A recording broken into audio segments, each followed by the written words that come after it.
Unit number 1, Monopoly. And the reference for this will be Nicholson and Snyder book, chapter number 14. Entire chapter number 14 is in your course. ठीक है? चलो. So far, in your previous courses, we have touched upon production theory, जहाँ पे हमने, we talked about production theory की बात की थी. And anybody remembers what did we do in production theory? क्या क्या निकाला था हमने? Long run supply curve, right? Ma'am, isn't it our first class? Yeah, this is your first class. I'm referring to semester 3 Okay, production. ma'am. Yeah, it's connected. Okay. So long run supply curve निकालना सीखा था. उसके अलावा short run supply curve निकालना सीखा था. और क्या किया था? Profit maximisation, right? बट वो सब हमने किस तरीके की फर्म्स के लिए किया था? What kind of firms we were talking about there? Ma'am, they produce one kind of good. So every, Perfect competitive. Sorry what?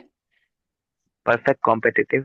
हाँ, परफेक्ट परफेक्ट कंपटीशन की बात की थी. Perfect competition, perfect competition. तो ये जो हम सप्लाई कर्व बनाते थे, ये किस चीज के लिए? Competition, perfect competition. Perfectly comparative firms हुआ करती थी. परफेक्टली कंपेरेटिव फर्म्स का क्या मतलब होता है? What do you mean by perfect competition?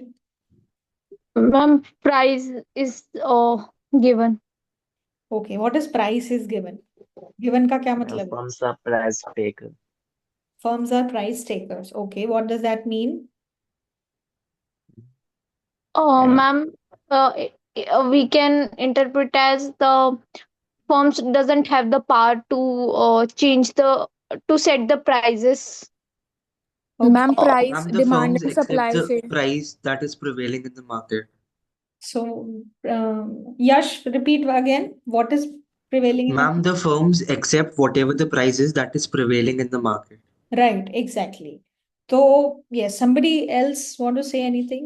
Anybody else? Okay, fine. So all of you are correct in whatever you said.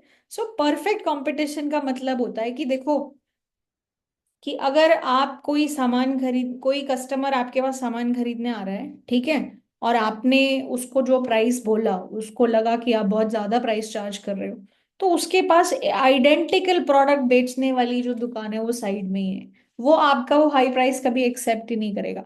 और ऐसी मार्केट में हजारों इनफाइनाइट फर्म्स है, मतलब there are n number of firms that are there, जिसकी वजह से आप अपनी डोमिनेंस कहीं दिखाई नहीं सकते. तो इसका मतलब जो प्राइस सेट हो गया वो आपको एक्सेप्ट करना पड़ेगा, राइट? क्यों? क्योंकि there are multiple firms who are selling identical products. तो अगर आप हाई चार्ज करोगे तो आप मार्केट के बाहर हो. आपको वही प्राइस चार्ज करना पड़ेगा जो मार्केट में प्रिवेल कर रहा है. उससे ज्यादा प्राइस चार्ज करते ही you are out of the market. उससे नीचे प्राइस चार्ज करते ही everybody will start coming to you.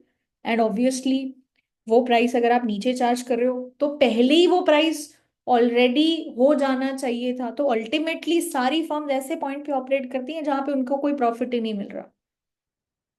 जो भी उनकी कॉस्ट लग रही है वो उसी के बराबर प्राइस रख रहे हैं, ठीक है? सो दैट इज परफेक्ट कंपटीशन. लेकिन अब हम लोग थोड़ा सा, हमारा जो फॉर्म ऑफ द मार्केट है वो बदल के अब हम लोग मोनोपोली के बारे में डिस्कशन करना चाहते हैं. परफेक्ट कंपटीशन में इतनी सारी फर्म्स होती है कि आप बिल्कुल डोमिनेशन नहीं कर सकते. मोनोपोली में क्या होता है? मोनोपोली मोनोपोली में there is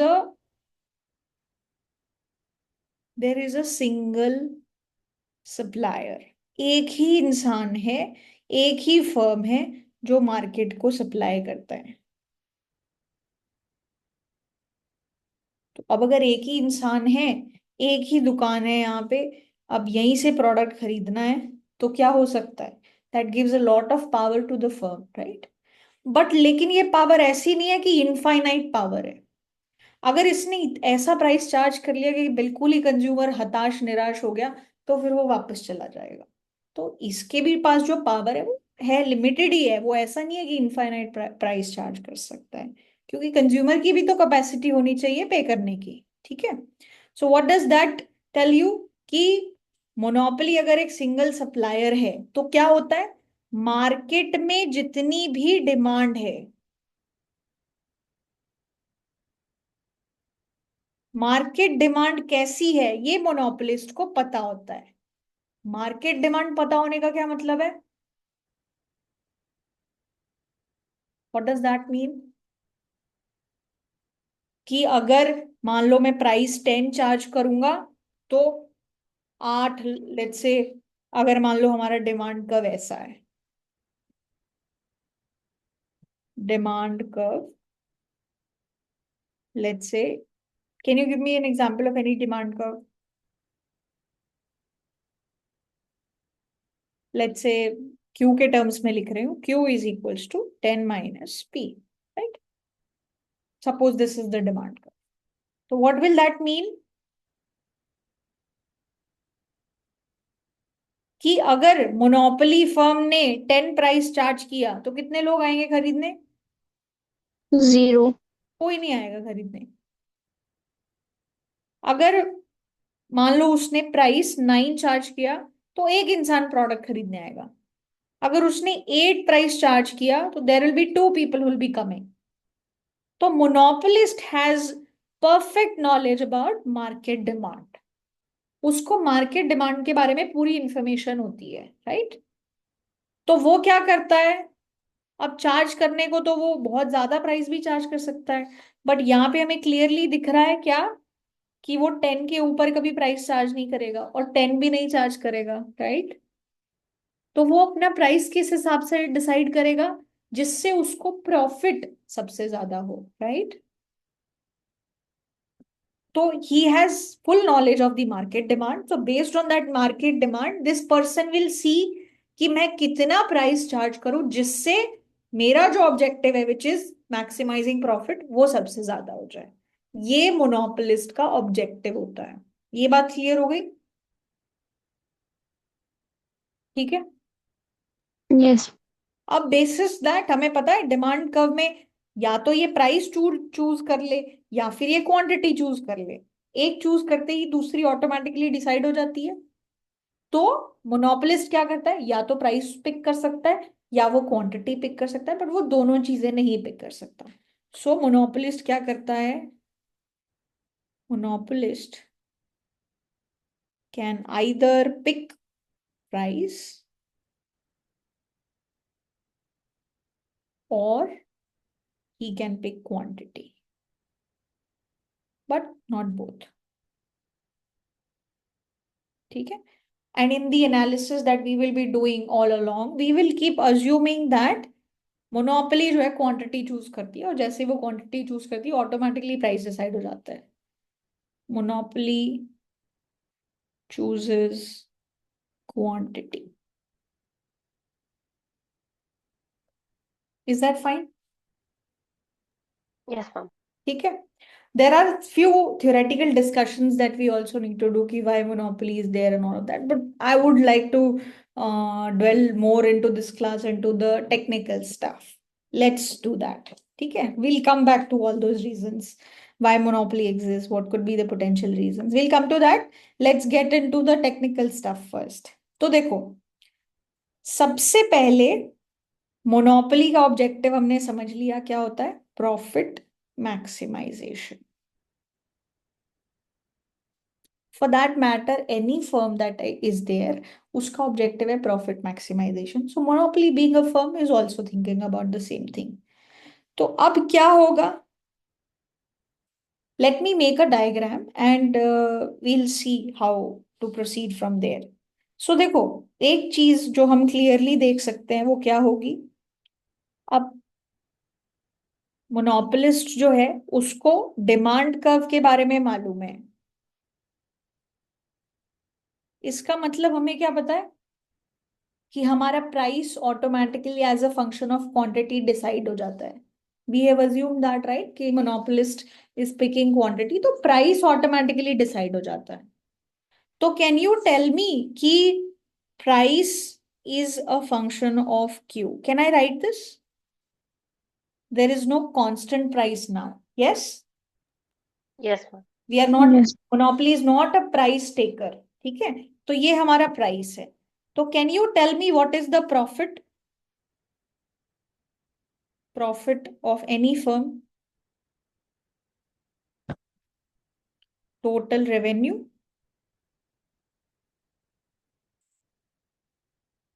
minus total cost, right?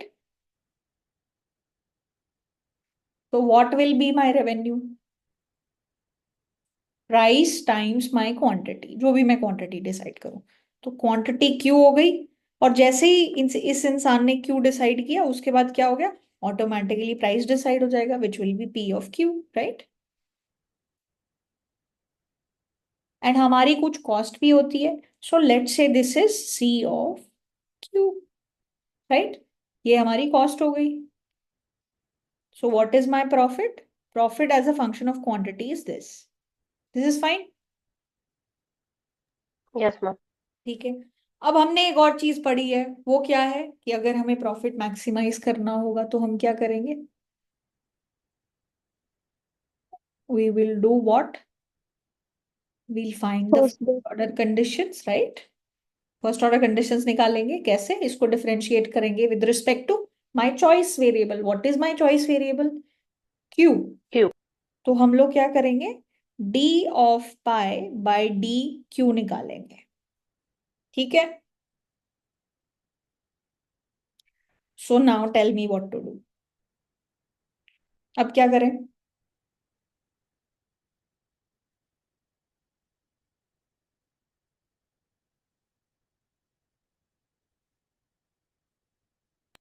Ma'am, product rule on the first. क्योंकि ये खुद क्यू का फंक्शन है और ये भी क्यू है ना? तो एक तरीके से, मतलब I will do that process in the next step, but एक तरीके से ये टोटल रेवेन्यू है, तो मुझे डेरिवेटिव ऑफ टोटल रेवेन्यू करना है with respect to Q, right? Yes.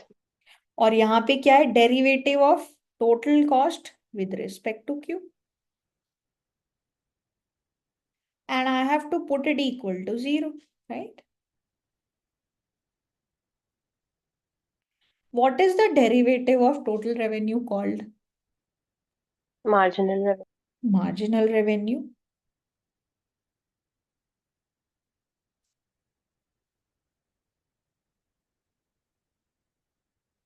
What is the derivative of total cost called? Marginal. Marginal cost.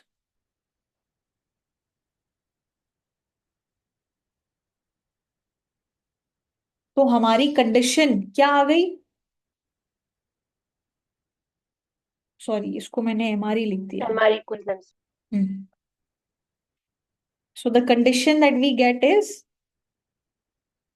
MR minus MC is equals to 0. That gives me marginal revenue should be equal to marginal cost. तो ये तो मेरी condition हो गई, किस चीज के लिए? प्रॉफिट मैक्सिमाइजेशन के लिए, right? Yes. But on the other hand, तो ये हमारी कंडीशन हो गई किस केस में? मोनोपोली के केस में।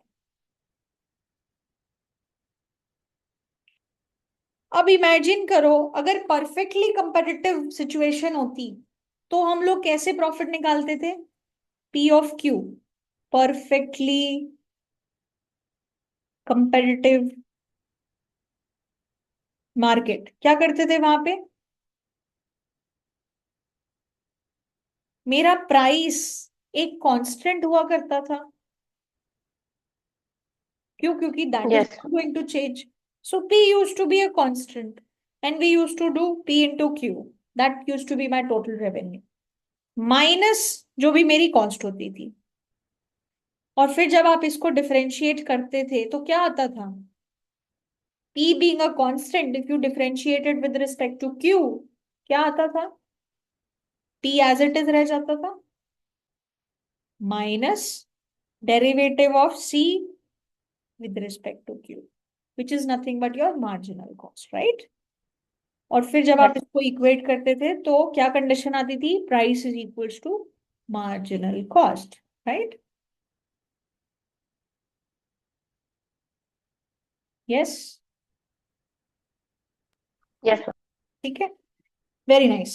चलो, तो पहली डिफरेंस तो जो हमें समझ में आई है वो ये है कि कंपैरेटिव मार्केट में price is equals to MC हुआ करता था, यहाँ पे marginal revenue is equals to MC होता है, ठीक है। अच्छा, तो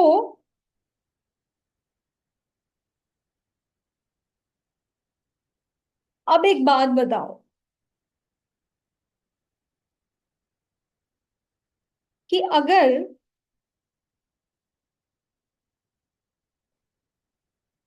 मान लो मेरी जो डिमांड कर्व है, जैसी भी डिमांड कर्व है, it is let's say downward sloping, that is a very basic assumption that we have, which is this demand curve is downward sloping, right?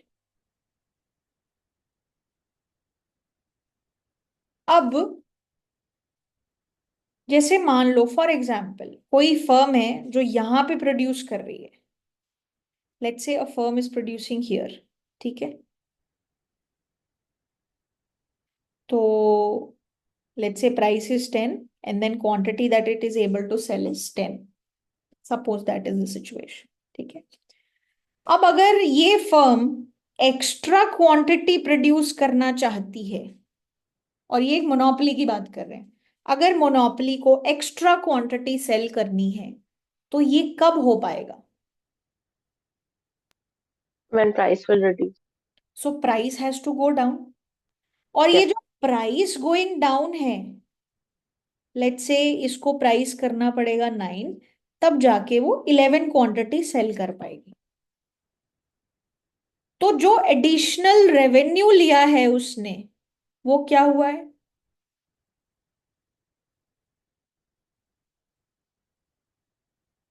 जो इसने एडिशनल रेवेन्यू गेन किया है from selling one more unit, वो कितना हुआ?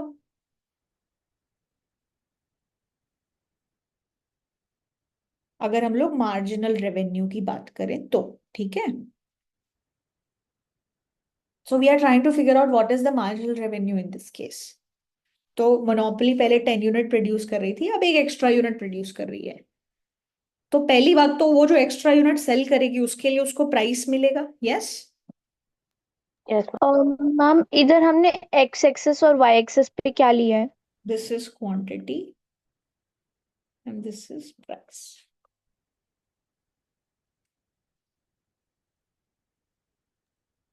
ये और point. Ma'am और रिलेशन वो दोनों का नेगेटिव ही है ना, for example P is equal to 10 minus Q जो हमने लिया था। This is P is equals to 20 minus Q,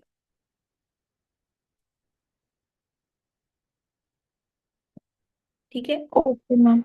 है ना। तो अब मेरे को ये बताओ कि अगर आप इस सिचुएशन में थे,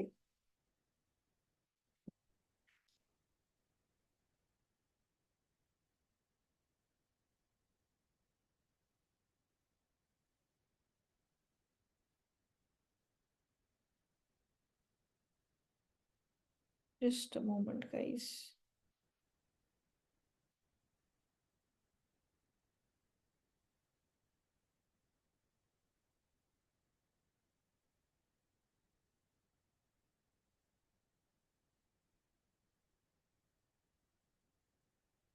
yes, so tell me one thing, if you produce one extra unit, अगर आप एक एक्स्ट्रा यूनिट करते हो तो आपको जो रेवेन्यू गेन होगा that is marginal revenue, right. तो आपने जब 10 यूनिट से 11 यूनिट पे जंप किया तो क्या हुआ? आपको उस प्रोडक्ट के लिए प्राइस मिला कितना? 9, Yes, ma'am. Yes. Yes ma'am. तो 9 रुपीज या जो भी था वो गेन हुआ, लेकिन इज दैट ऑल, या is there something else that is going on? Ma'am are we referring for perfect competition और monopoly? Monopoly only, monopoly. Ma'am इधर लॉस नहीं हो रहा 1 रुपी का? लॉस कैसे? So ma'am 10 into 10 and then 9 into 11 if we see वैसे करके। 10 to 10? अच्छा, okay, like that you are saying. हाँ, that is the final number that you are getting. That is understandable. I am slowly coming to that. तो revenue में revenue addition का एक component क्या होता है कि आप क्या कर रहे हो, एक एडिशनल यूनिट सेल कर रहे हो, तो उस पे जो आपको प्राइस मिल रहा है, that is something that you are gaining. Is there anything that you are losing here? पहले जो Ma'am, आप, that price is changing for all the quantity that is. Very nice, very nice. तो in order for me to be able to sell one extra unit, मुझे अपना price कम करना पड़ेगा, not just for the additional unit but for all the previous units that I have sold, right? Yes ma'am. ऐसा थोड़ी होगा कि पिछली 10 यूनिट के लिए 10 रुपए ले लिए, अब आखिरी वाली यूनिट के लिए 9 रुपए, ऐसा तो नहीं होगा ना? Yes. है ना? तो जो आपने एडिशनल रेवेन्यू किया वो 9 रुपीज का किया, which was equal to your price. Now what happened, आपने जो बाकी की पिछली 10 यूनिट्स थी, हर यूनिट पे 1-1 रुपए का लॉस भी किया है ना आपने। पहले वो 10 रुपीज में बिक रही थी, अब सब 9 में बिक रही हैं, तो you have lost 10 rupees also.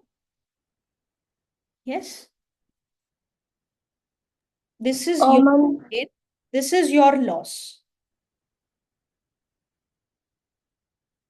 So what is the effective increase in revenue? -1। और इसको आप सिंपली कैसे भी कैलकुलेट कर सकते हो, पहले प्राइस क्या था 10, क्वांटिटी कितनी थी 10, प्राइस इनटू क्वांटिटी कितना हुआ 100, राइट? अब यस क्वांटिटी मैम। कितनी है 11, at what price 9, what is the total revenue 99, what is the change 99। Revenue -1, right? Yes, ma'am. ये पॉइंट सबको समझ आया?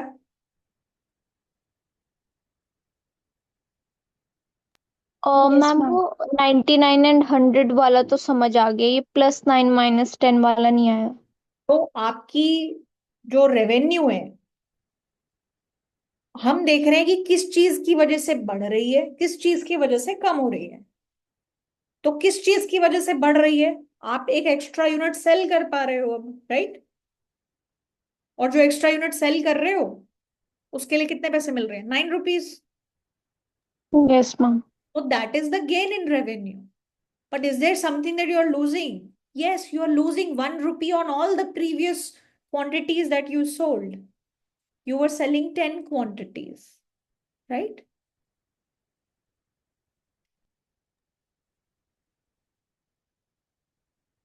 मैम क्लियर नहीं हुआ कि हर एक यूनिट जो पिछली 10 यूनिट्स है उस पे 1 रुपीज का कैसे लॉस हुआ, वो तो हमने 10 रुपीज में बेची है जो 10 तक थी।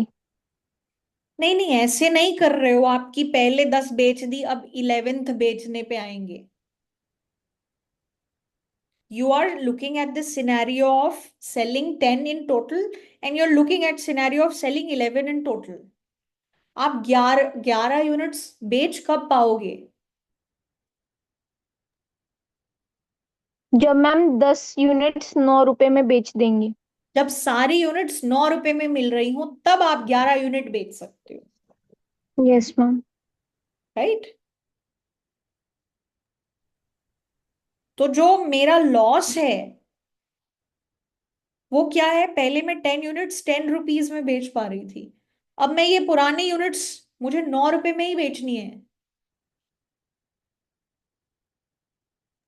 तो राइट? मैम हर एक पे 1 रुपीज का लॉस हुआ, टोटल 10 रुपीज का लॉस हो गया।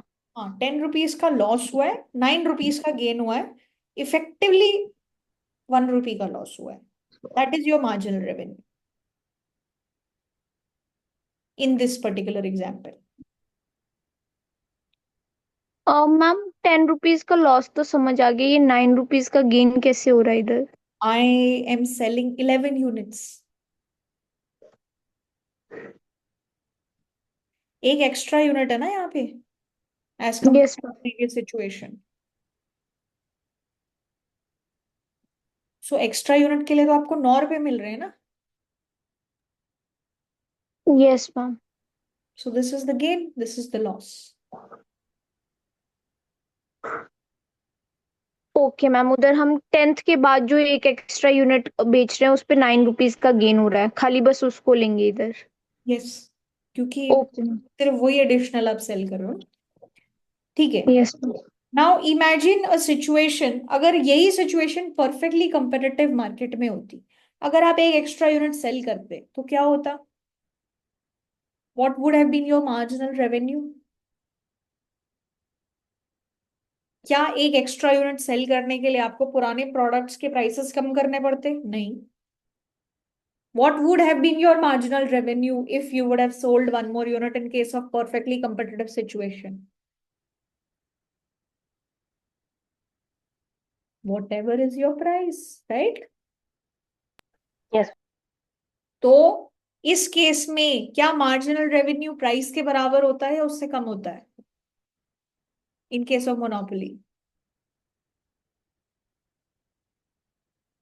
So we can clearly see that marginal revenue has to be less than price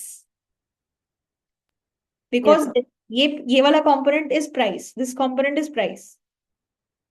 First 9 वाला component is price, but the other component is trying to reduce it. ठीक है? So there are few things that we've understood in this entire discussion. Let me just mention those.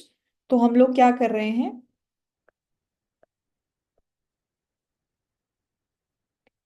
To maximize profit, monopoly क्या करती है? Monopoly chooses to produce Q such that marginal revenue is equals to marginal cost. ठीक है?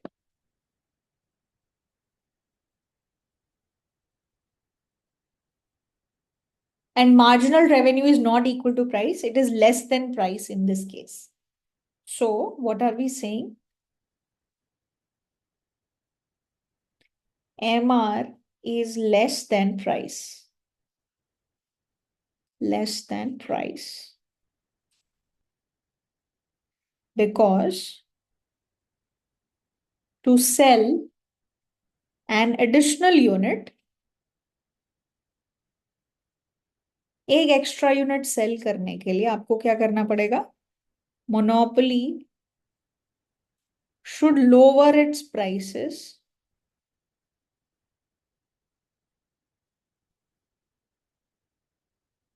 and these prices are lowered for all the units that they have sold, and it has to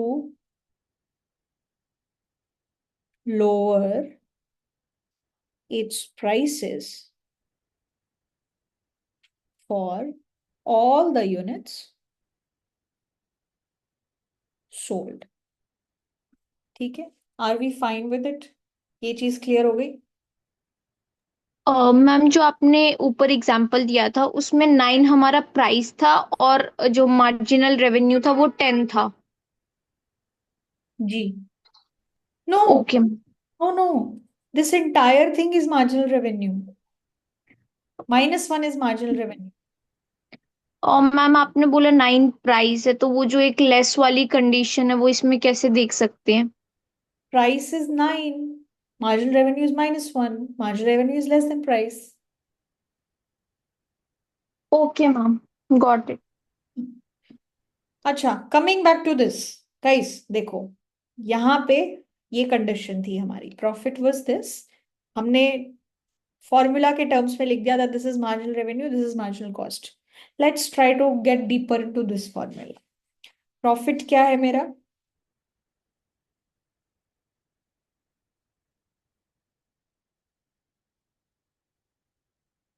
price as a function of quantity into quantity minus cost. And I said कि हमें derivative लेना पड़ेगा with respect to Q. So what is the derivative here? This is also a function of Q. This is also a function of Q. So what will we do? We'll do U into V. So पहले P of Q as it is. Q का derivative 1 1 plus Q as it is.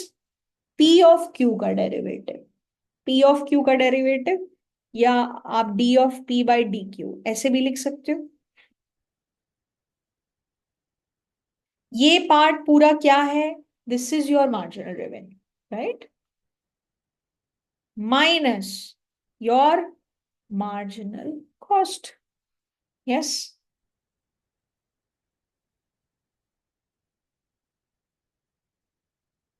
And you remember, you see, in the discussion that we were just having using diagram, marginal revenue क्या है? जो भी आपका price है, जो भी आपकी क्वांटिटी है, और डीपी बाय डीक्यू.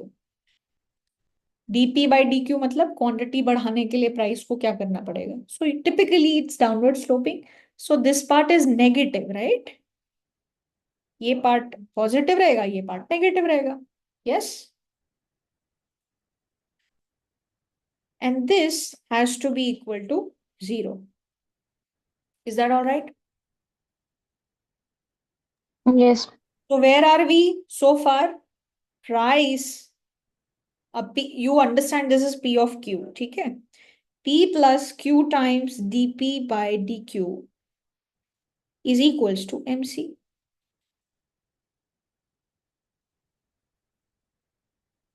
या फिर just a moment, let me keep MC here only. This is equals to minus Q times D of P by dQ. Right? Are we good so far? ये condition है मेरी optimisation के लिए. Yes. ठीक है. Can I divide both sides by P? I can, right? Yes. ठीक है. तो यहां से मेरे पास क्या condition I? P minus MC divided by P is equals to what? Minus of Q divided by P dP by dQ. Right? Does the term on the right side look familiar to you? कुछ familiar लग रहा है? Elasticity. Elasticity. If I ask you to define what is elasticity of demand, can you tell me what it is? Responsiveness of the demand of a good in relation to its price. Okay, so what will that mean? Percentage change in Demanded quantity of a good. Yeah, quantity demanded of a good. because of. Upon because of percentage change in price of Okay. the good. So let's say price changes by 1%, how much is the demand of the product changing, right? Yes, ma'am. Yes. So you are essentially saying this is D of Q divided by dP times P divided by Q. यही होता है? Yes. Or is it the other way around? This is percentage change in price. Yes, ma'am. Yeah. This is elasticity of demand. कि demand कितने percent change हो रही है because of change in prices, right? तो इसको मैं इस तरीके से ट्रांसफॉर्म कर सकती हूँ क्या? ई के टर्म्स में लिख सकती हूँ क्या? कैसे लिखूंगी?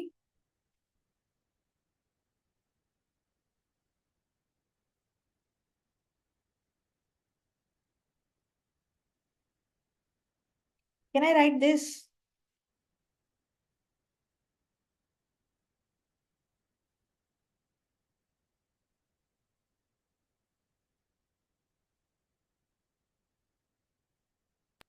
Yes.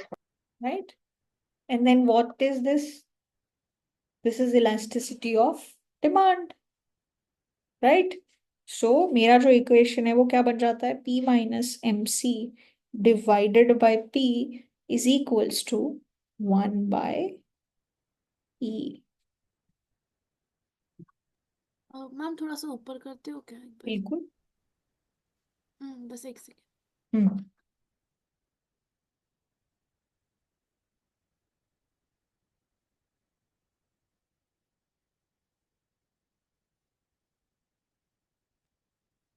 मैम अगर रेसिप्रोकल नहीं करते तो इलास्टिसिटी ऑफ प्राइस हो जाता ना। यस, अगर डायरेक्टली लिखना है तो इलास्टिसिटी ऑफ प्राइस, पर टिपिकली जो कॉमन लैंग्वेजेस यूज होती हैं उसमें हम लोग इलास्टिसिटी ऑफ डिमांड यूज करते हैं, इसलिए वैसे लिखा है। ओके। हम्म ओके मैम। तो इस स्टेटमेंट से मुझे पता क्या चलता है कि ये जो इक्वेशन है this is applicable for a monopoly. And what is this called, markup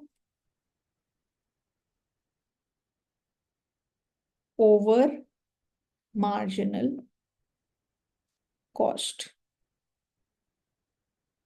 what is markup over marginal cost, कि मार्जिनल कॉस्ट से ऊपर फर्म कितना प्राइस रख सकती है। हमने क्या बात की थी कि for a monopoly marginal revenue is less than price, right? And optimal level पे क्या होता है, marginal revenue is equal to marginal cost. तो इसका मतलब फर्म का डेफिनेटली मार्जिनल कॉस्ट कम है as compare to the price. तो मतलब फर्म जो है वो मार्जिनल कॉस्ट से ऊपर प्राइस रख रही है। मार्जिनल जितनी उसको कॉस्ट पड़ रही है एडिशनल यूनिट की, उससे ज्यादा वो प्राइस हमसे चार्ज कर रही है। तो वो मार्जिनल कॉस्ट से ऊपर कितना हमसे प्राइस चार्ज कर रही है उसको बोलते हैं मार्कअप ओवर मार्जिनल कॉस्ट। ये मार्कअप वही मार्कअप तरीके की बात है जो हमने वहां पे किया था मैक्रो में, वेज डिटर्मिनेशन, प्राइस डिटर्मिनेशन वाले कॉन्सेप्ट में, राइट? तो आप मार्जिनल कॉस्ट के ऊपर कितना प्राइस रख रहे हो, सो यहां से क्या पता चलता है, markup over marginal cost is inversely related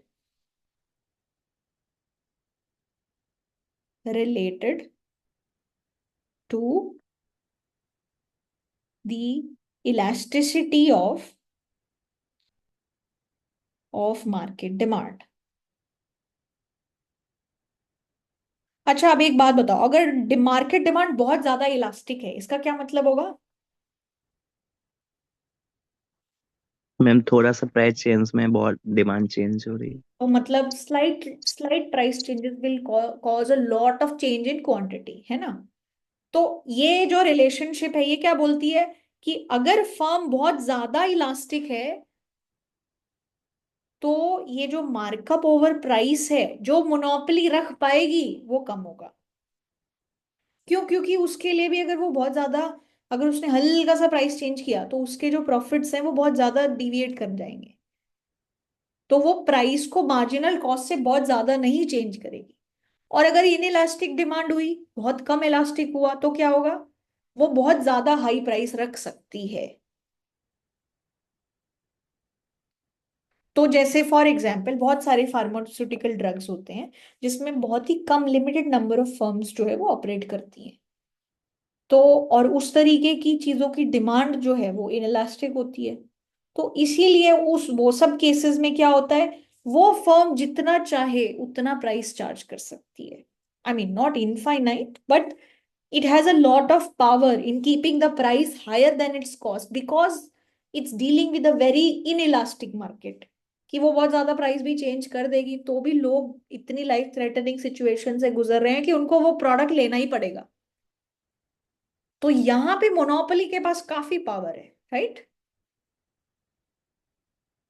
ma'am ये जो मार्कअप ओवर मार्जिनल कॉस्ट है ये वाली टर्म है P minus M C upon P। या ओके मैम। ये वाली टर्म, प्राइस मार्जिनल कॉस्ट के ऊपर आप कितना प्राइस रख पा रहे हो। और तो मैम ये कितना इलास्टिक है या इन इलास्टिक है उस पर भी डिपेंड करता है कि ज्यादा इलास्टिक है या कम इलास्टिक है। क्या चीज किस पे डिपेंड करती है? मैम जो ई है हमारा वो ज्यादा इलास्टिक है कम इलास्टिक है उससे मार्कअप ओवर वो हम डिस्कस कर रहे हैं। हाँ, कि ये इनवर्सली रिलेटेड है ना, ई जितना बड़ा होगा ये पार्ट उतना छोटा होगा, okay ma'am. Because this equality has to be maintain for a monopoly, okay ma'am. Right? तो अब अगर फर्म के पास काफी पावर है because it's dealing with the inelastic market, तो ये पॉइंट ही किस चीज को इनवाइट करता है कि there should be role of government in this. Otherwise, knowing that monopoly is so powerful in this and that drug is really really important, तो फिर वो अगर प्रॉफिट मोटिव से ही चलते रहेंगे, there has to be some sort of limit to it. So there comes a, argument for involvement of government in all of this wherever they are dealing with monopoly. अब imagine करो कि कोई एक single firm हो जो water supply के लिए involve, मान लो रिस्पॉन्सिबल हो, तो क्या होगा?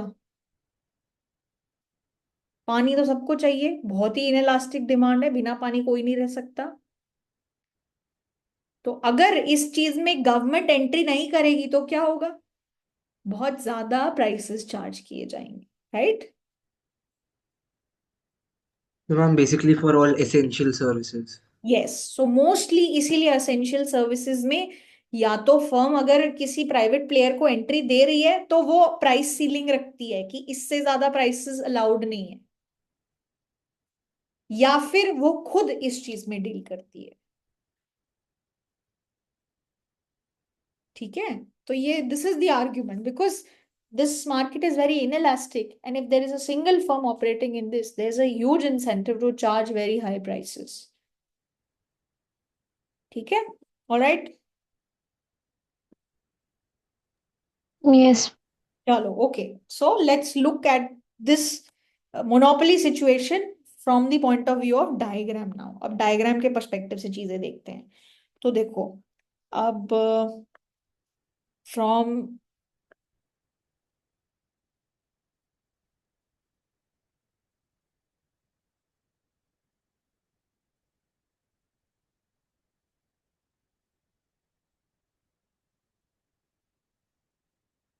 अब मेरा देखो डिमांड कर्व है, डिमांड कर्व, लेट्स से जनरल मैं डिमांड कर्व लिख देती हूँ। Let's say this is P is equals to A minus BQ. Let's say it's something like this. Okay. ठीक है, let's say this is my demand curve. So then what is my total revenue?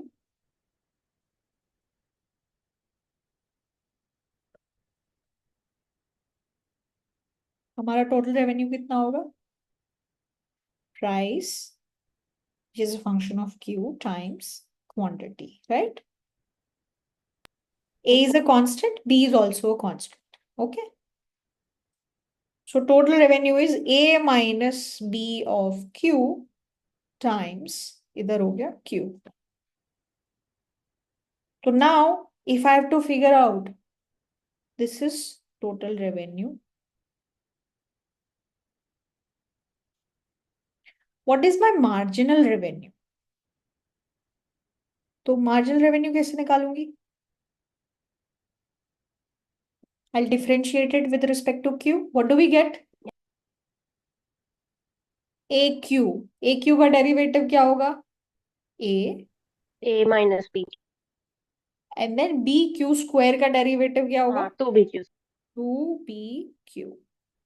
So this is my marginal revenue. ठीक है? This is my marginal revenue. This is my demand curve. Okay? Let's plot these two first. तो यहाँ पे this is price, this is quantity. तो जो भी demand curve है वो कैसा दिखेगा? When Q is 0, what is P? A. And when P is 0, what is Q? A by B? Yes. Right? A by B. तो इन दोनों को ज्वाइन कर दिया तो ये हमारी डिमांड बन जाएगी। This is our demand curve. Now we also need to draw the marginal revenue curve. Can you tell me marginal revenue कैसे ड्रॉ करें? जब Q की वैल्यू 0 होगी तो मार्जिनल रेवेन्यू कितना होगा? A. Yes. एंड जब मार्जिनल रेवेन्यू की वैल्यू 0 होगी तो Q कितनी होगी? A by 2. A/2B. तो ये A/B है, वो होगी A/2B, half of it. Okay, तो there is one point from here and then there is one point which is A divided by 2B here. तो हम लोग इन दोनों को ज्वाइन कर लेंगे and it becomes something like this. तो आप क्या देख रहे हो? This is my demand curve. Demand curve मेरे को क्या बताएगा? प्राइस क्या होगा या क्वांटिटी जो भी होगी उसके कॉरस्पॉन्डिंग क्या प्राइस चार्ज करना है. डिमांड कर्व का तो काम यही होता है कि जैसे क्यू पता चलेगा वो बता देगा कि प्राइस कितना चार्ज करना है. ये हमारा क्या है? Marginal revenue curve. ठीक है, अब हमारे पास कुछ चीजें और पिक्चर में आनी है, विच इज व्हाट? दो चीजें और, मार्जिनल कॉस्ट और एक हम लोग चीज और ड्रॉ करेंगे विच इज एवरेज कॉस्ट. ठीक है, तो हमने जनरल एवरेज कॉस्ट और मार्जिनल कॉस्ट का जो एनालिसिस देखा है उसमें हमने एक चीज पढ़ी है. आपने एवरेज कॉस्ट और मार्जिनल कॉस्ट के बिहेवियर याद है? थोड़ा सा आपको रिकॉल कराती हूँ कि जब एवरेज कॉस्ट फॉलिंग होता है और वो मिनिमम जब होता है तो मार्जिनल कॉस्ट और एवरेज कॉस्ट कब इंटरसेक्ट कर रहे होते हैं, एंड जब वो अपवर्ड हो जाता है, अपवर्ड स्लोपिंग होने लगता है, तो marginal cost curve average cost curve के ऊपर होता है. ऐसा कुछ लाइक दिस, Yes, ma'am. कि ये लोग इंटरसेक्ट करते हैं मिनिमम एवरेज कॉस्ट पे and then it goes up like this, right?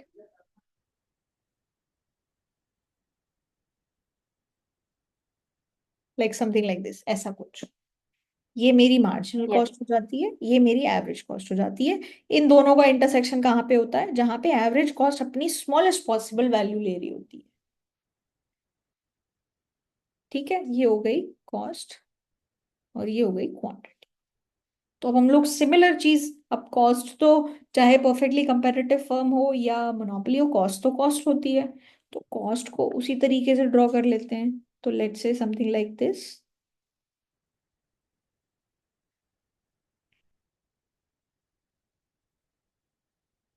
Let me make it nicely.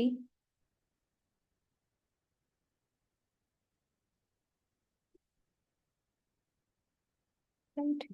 And let's say marginal cost looks something like this.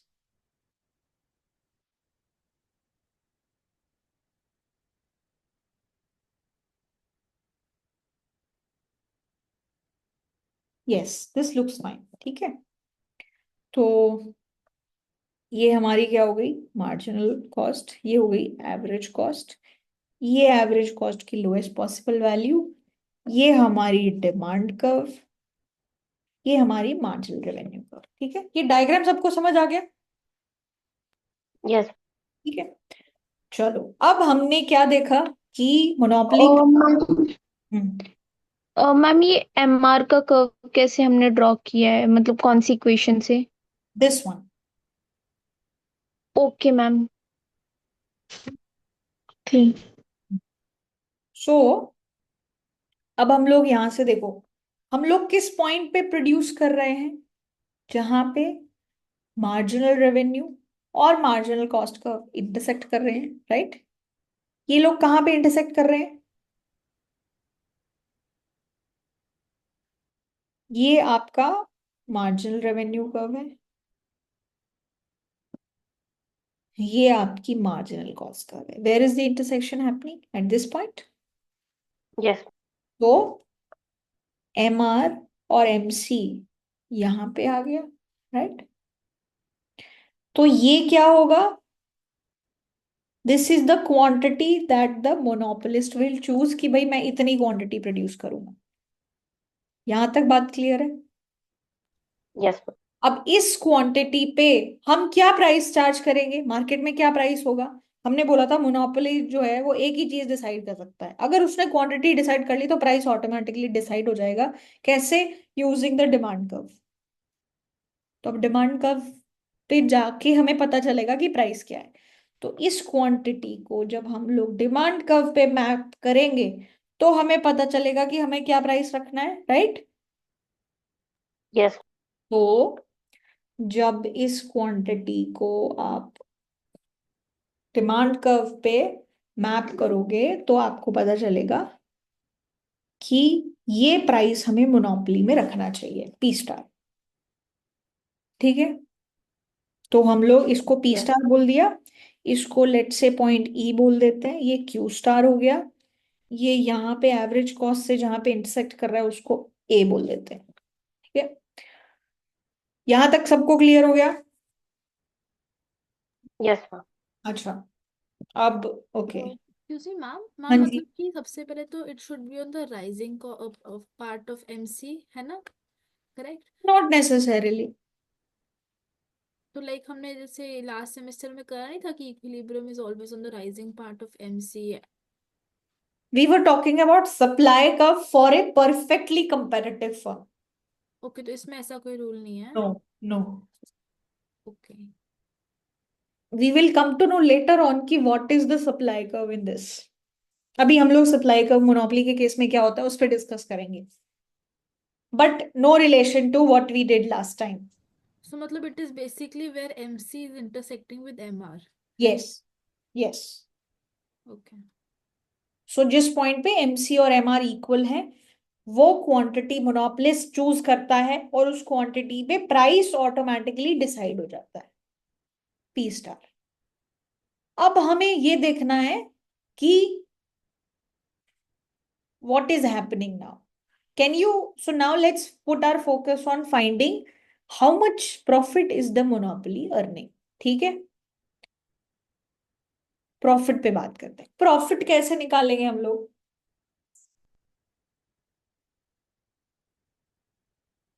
देखो जी, प्रॉफिट क्या होता है? Total revenue minus total cost, right? Which is price times quantity, जो भी price है जो भी quantity है, माइनस टोटल कॉस्ट। को किसी और तरीके से लिख सकते हैं क्या हम लोग? क्या मैं इसको Q times TC divided by Q ऐसे लिख सकती हूँ? Yes, ma'am. And this is a general formula, इसका मोनोपोली है या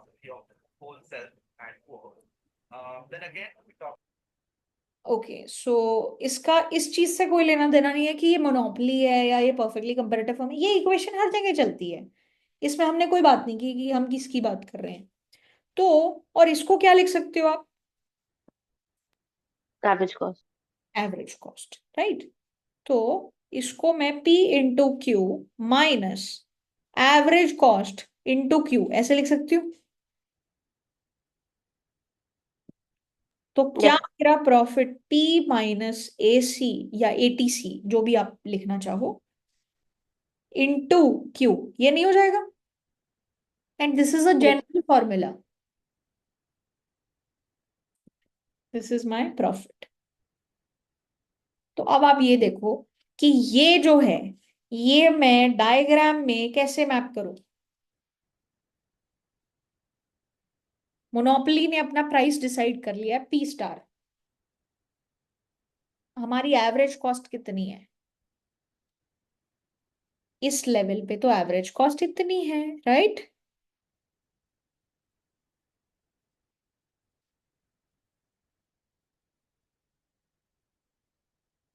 यस।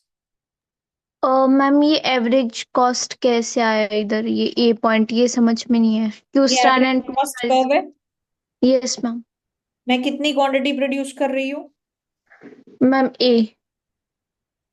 मैं क्यू स्टार प्रोड्यूस कर रही हूँ। Yes ma'am Q. तो क्यू स्टार पे आपकी एवरेज कॉस्ट क्या होगी? ये वैल्यू। Average okay. कॉस्ट का काम क्या है? अलग अलग क्वांटिटीज पे आपकी एवरेज कॉस्ट क्या है वो बताना। तो इस यस मैम। क्वांटिटी पे कॉस्ट कितनी है? इतनी, राइट? Yes ma'am. तो ये जो हिस्सा है, ये वाला, ये क्या देता है मेरे को? This is P minus AC, right? ये पार्ट P माइनस AC ही तो है ना?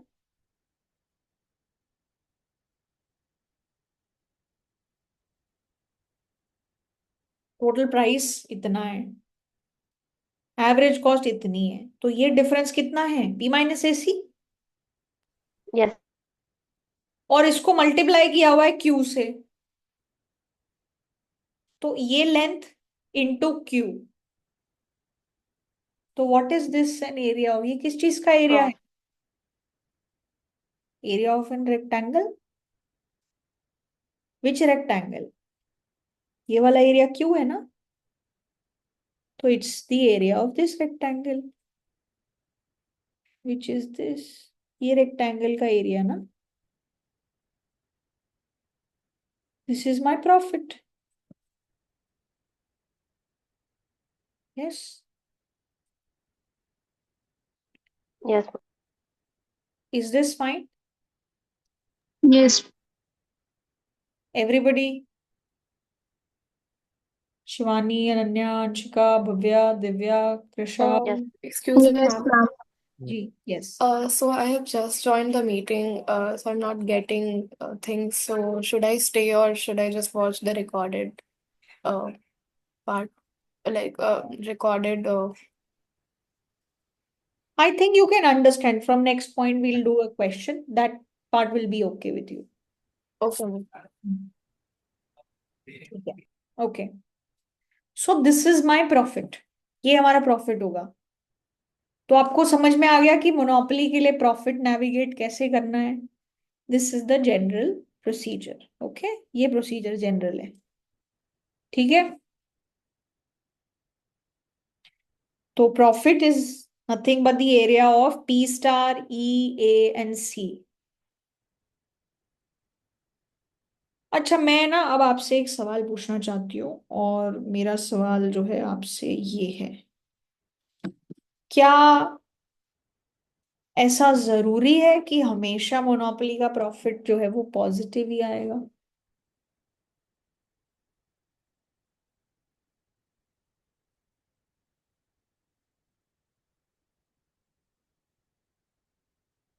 Is it necessary that profit will always be positive? Yes ma'am. Yes ma'am. Yes, ma'am. अच्छा, हमेशा जरूरी है? I think yes. so. Zero profit नहीं हो सकता?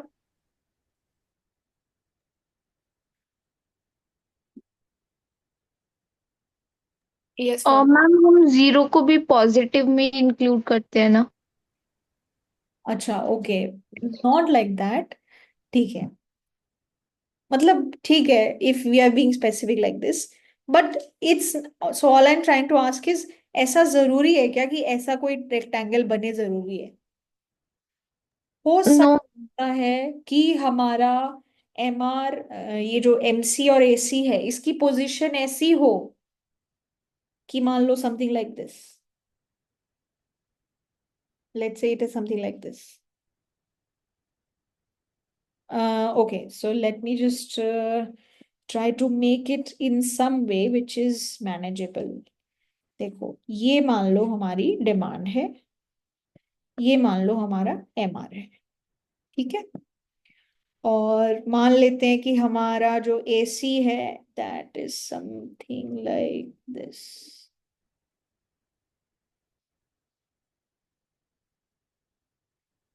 And based on this, let's say my marginal cost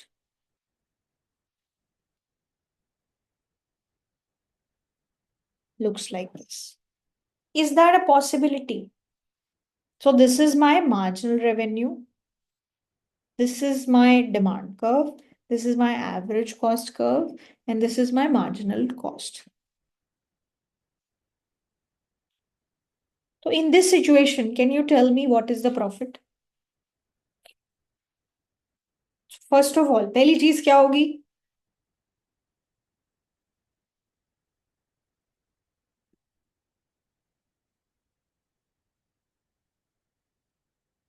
first step क्या होता है, मार्जिनल रेवेन्यू और मार्जिनल कॉस्ट जहां पे भी इक्वेट होते हैं will be producing there, which is here, right? तो this is my Q star.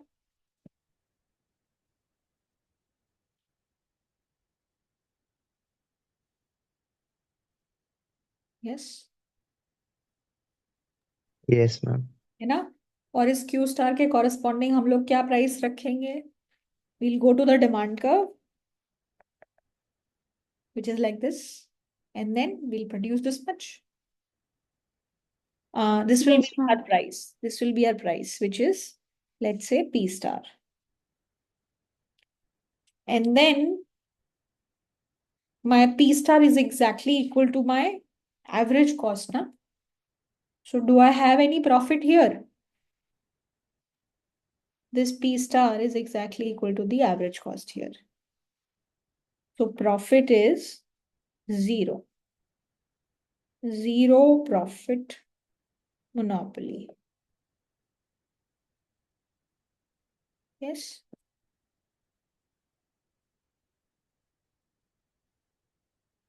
Is that fine? So we can also have zero profit. Can we also have ये point clear हो गया सबको? All okay? Yes Yes. Ma'am. ठीक है. अच्छा. Now, okay. So I'll ask questions later on. Guys, let's take a 10 minutes break. I plan to take at least half an hour class more. So if you want to take, should we take a 5 minutes break or 10 minutes? Whatever you say. Ma'am 5 minutes से ठीक है. Chalo, okay. So let's take a 5 minutes break and we'll come back at 7:11 and then we'll continue again. Okay? All right. Thank you. All right. So guys, we said that we can have a case of zero profit monopoly as well.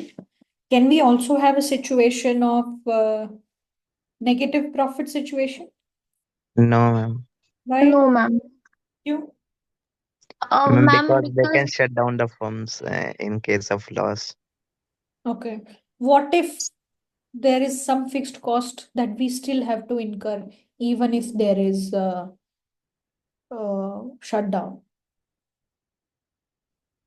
मान लो वैसी situation है कि हम लोग already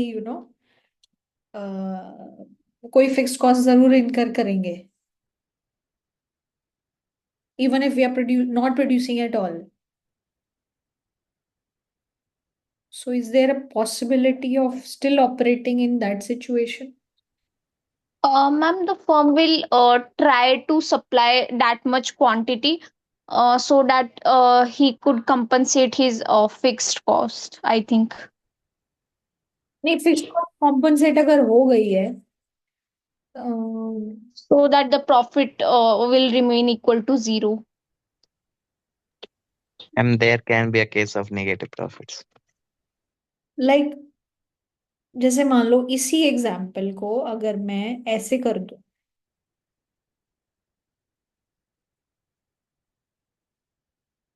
something like this.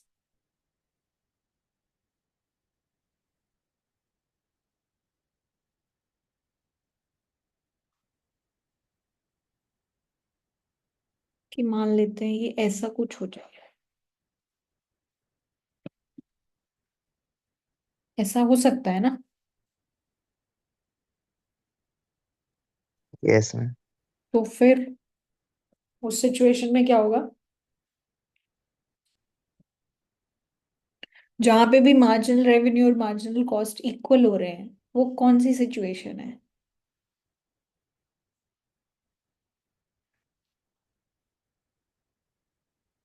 Marginal revenue marginal cost equal यहाँ पे है और फिर प्राइस जो होगा वो आप इतना ही रखोगे, right?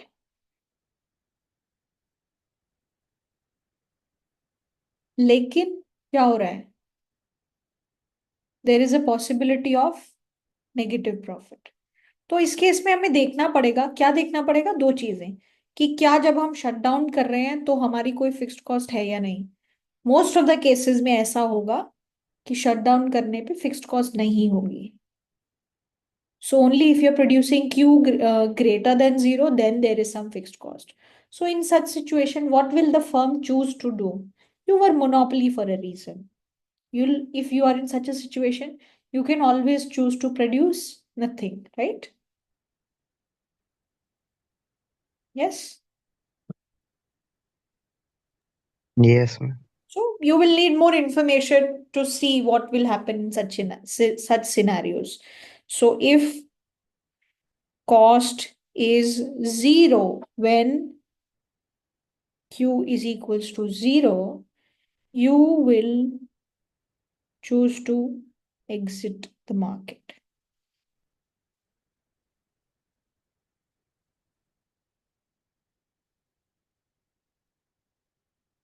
Right? In this situation.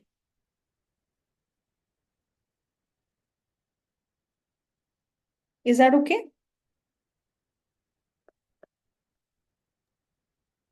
Ma'am इस इधर जो ये ग्राफ से मुझे समझ में नहीं आया कि कैसे प्रॉफिट नेगेटिव जा रहा है या क्या हो रहा है इधर। प्रॉफिट क्या होता है?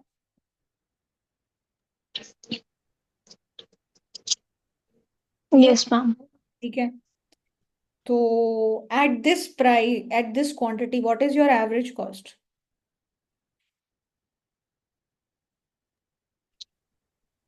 मैम दैट एसी और जो Q star, ma'am P star से थोड़ा सा ऊपर। तो P स्टार से अगर बड़ी है आपकी एवरेज कॉस्ट तो क्या होगा?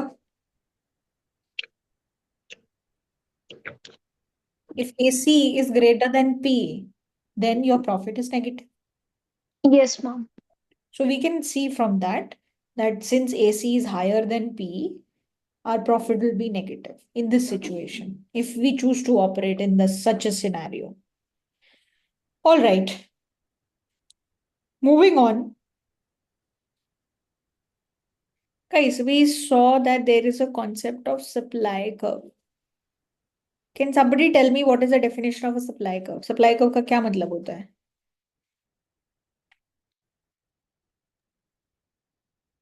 Ma'am at a given price how much the firm is willing to supply, Right? If we draw that equation, that is supply curve. Perfect. Very nice. So for different prices, what the firm chooses to produce, यही supply कब होता है? तो if I ask you a question कि does monopoly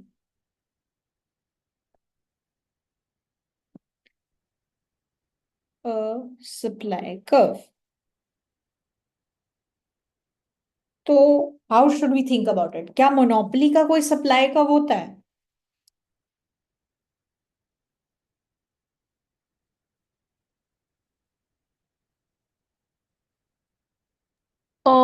I think no ma'am. Why not? Ma'am because जो prices हैं वो खुद ही सेट करता है मोनोपोली, क्योंकि वो एक ही फर्म है, तो डिफरेंट प्राइसेस पे, और वो सप्लाई क्या खुद ही प्राइस सेट करता है, तो आई थिंक वो डिफरेंट प्राइसेस वाली सिचुएशन अकर ही नहीं होगी, तो सप्लाई कर्व नहीं होगा। That's a very nice approach, very nice. तो देखो, सिंपल सा लॉजिक ये है कि एक डिमांड कर्व अगर मैंने आपको बता दिया कि भाई मान लो डिमांड कर्व ये है, ये डिमांड कर्व है, और ये मार्जिनल रेवेन्यू कर्व है, और ये मान लो मार्जिनल कॉस्ट हो गई, ये मान लो average cost, whatever, something like that. तो आपका एक ही तो पॉइंट होगा ना, एक डिमांड कर्व के कॉरेस्पॉन्डिंग, एक market demand,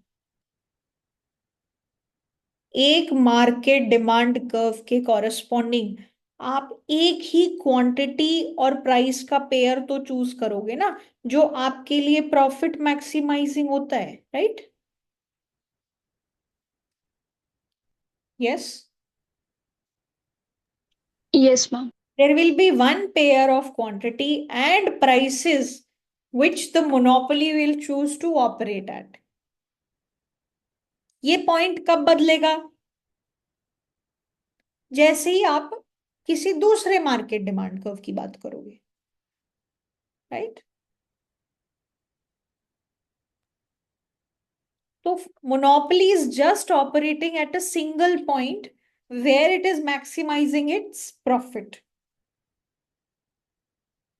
So we don't have a concept of supply curve here because there is a unique price that will operate.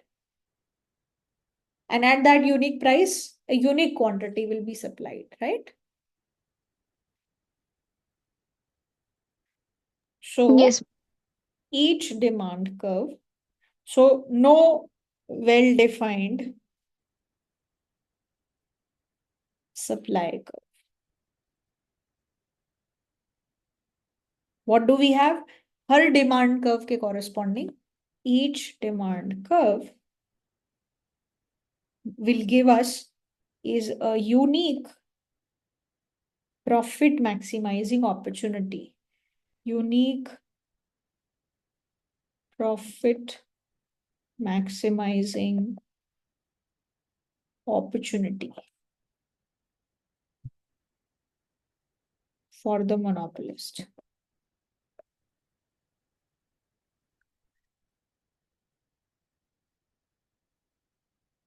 तो हमारा जो भी डिमांड कर्व है उसके कॉरस्पॉन्डिंग एक क्यू स्टार वैल्यू, एक पी स्टार वैल्यू आएगी.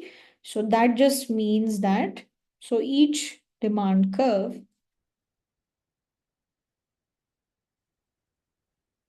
corresponds to a unique Q star and P star value. So there's no demand curve, there's no supply curve that we have for a monopoly. Is that clear? ये logic clear हो गया सबको? Fine? Yes. ठीक है.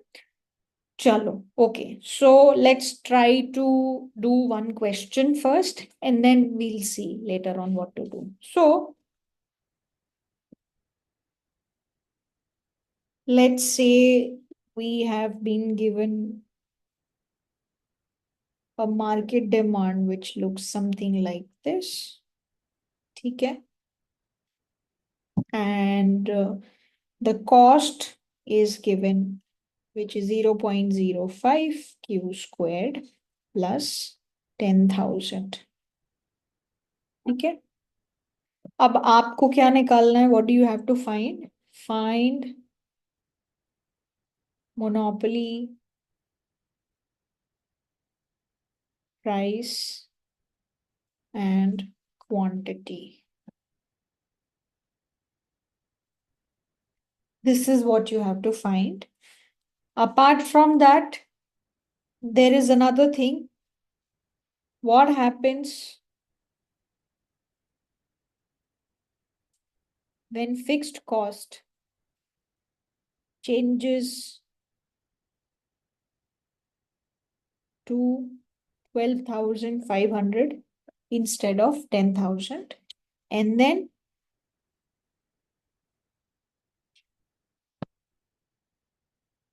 what happens when cost becomes 0.075 Q square plus 10,000? Question समझ आ गया? ये आपको डिमांड दे दी, मार्केट डिमांड, ये आपको कॉस्ट दे दी, और फिर आपको पूछा है मोनोपोली प्राइस और क्वांटिटी निकालनी है. एंड देन एक केस में ये कॉस्ट, फिक्स्ड कॉस्ट चेंज हो रही है, और एक केस में क्या चेंज हो रहा है? ये वाला पार्ट चेंज हो रहा है. So what happens? We have to mention that. ठीक है. चलो, क्या करना है फिर? What should we do? Ma'am, first we can find the MC and MR. MC and MR you can find. ठीक है. तो मार्जिन, तो हम लोग एक प्रॉफिट डायरेक्ट भी आप MC is equals to MR पे कर सकते हो, या फिर अगर किसी को प्रॉफिट फंक्शन बनाना है तो वो वैसे भी कर सकता है. So what is total revenue? Price into quantity. तो पहले तो यहाँ पे प्राइस को क्वांटिटी के टर्म्स में लिखना चाहिए, राइट? तो यहाँ पे क्या हो जाएगा, ये 2000 minus Q divided by 20 is equals to P, right? Yes. Yes ma'am. So total revenue is price times quantity. So that gives me 2000 minus Q divided by 20 times Q. This is my total revenue. So what is my marginal revenue? I will differentiate this with respect to Q. So ये 2000 divided by 20 कितना हो जाएगा? 100. 100 Q का derivative क्या होगा? 100 minus 1/20 Q square का derivative क्या होगा? 1/2 मैम क्यू अपॉन ओ this. Yes ma'am. ये पार्ट क्लियर हो गया सबको? Yes ma'am. एडवांस एमएमई करने के बाद तो ये आपको बहुत सिंपल लग रहा होगा, है ना? कि मैम ये क्या आप सॉल्व कर रहे हो? What is marginal revenue? 100 minus Q divided bye 10, right? ठीक है। मैम ये 100 से भी तो मल्टीप्लाई होगा ना क्यू? वेयर? मैम बिकॉज वो ब्रैकेट के बाहर है ना क्यू, सो 100 इंटू क्यू नहीं होना चाहिए? So this will be 100 Q minus Q square by 20, ये होगा ना?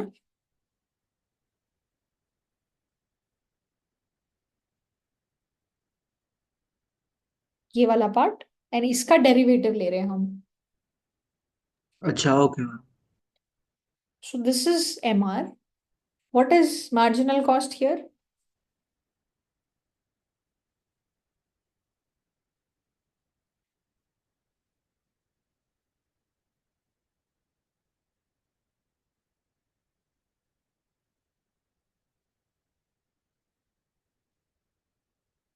मार्जिनल कॉस्ट के लिए मुझे क्या करना पड़ेगा? इस कॉस्ट फंक्शन को डिफरेंशिएट करना पड़ेगा विद रिस्पेक्ट टू क्यू. तो what do you get? 0.05 into 2 Q, which is 0.1 Q, right? Yes. Is that all right? Yes. तो एम आर ये हो गया, एम सी ये हो गया. फॉर मोनोपोली प्रॉफिट्स, या फिर you can say for profit maximising quantity,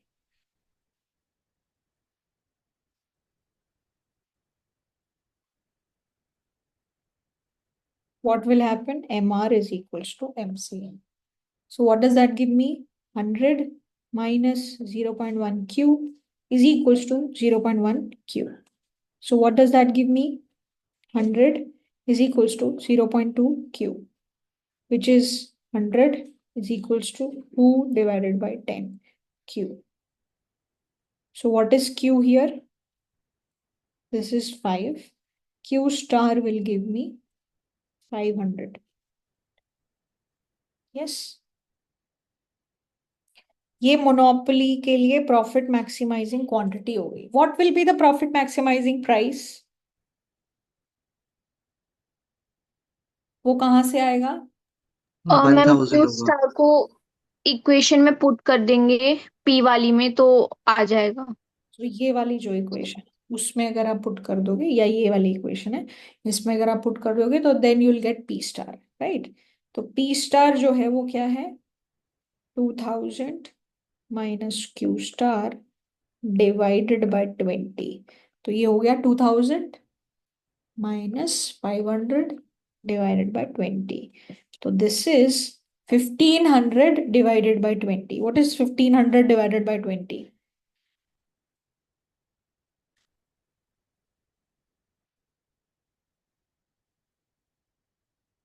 75. So P star is equals to 75 and Q star is equals to 500. ठीक है। अब प्रॉफिट कैसे निकालेंगे कि ये कितना प्रॉफिट अर्न कर रहा है?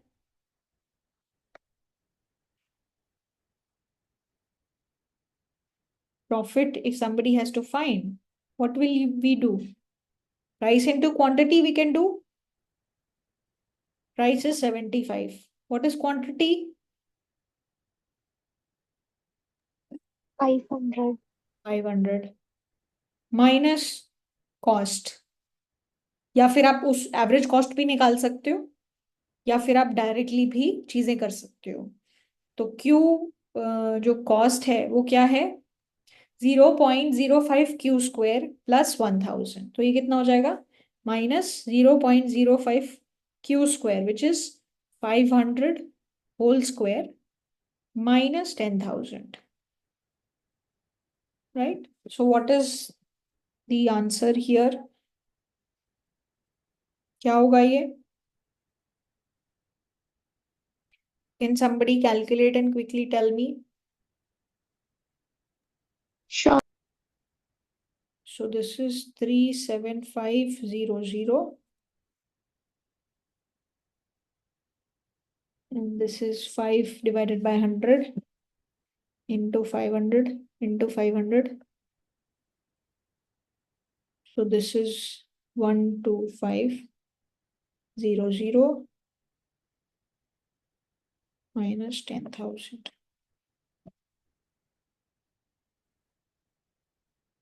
And then this is 22500. So what is this? 22,500, 37,500. 15,000. 8 और 7. Yes, 15,000.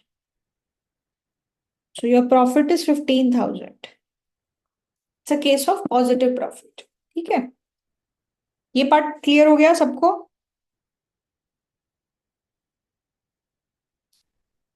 All good so far? Yes, ma'am. ठीक है। अब moving to the second part. Second part में हमने क्या बोला था कि अगर आपकी फिक्स्ड कॉस्ट जो है वो 10,000 से 12,500 हो जाए तो क्या होगा? तो बिना कुछ देखे क्या आप सोच के बता सकते हो कि क्या होगा? जब हम लोग क्वांटिटी निकालते हैं क्यू स्टार तो क्या करते हैं? M R is equals to MC निकालते हैं। एम आर और एमसी में फिक्स्ड कॉस्ट का कोई रोल है क्या?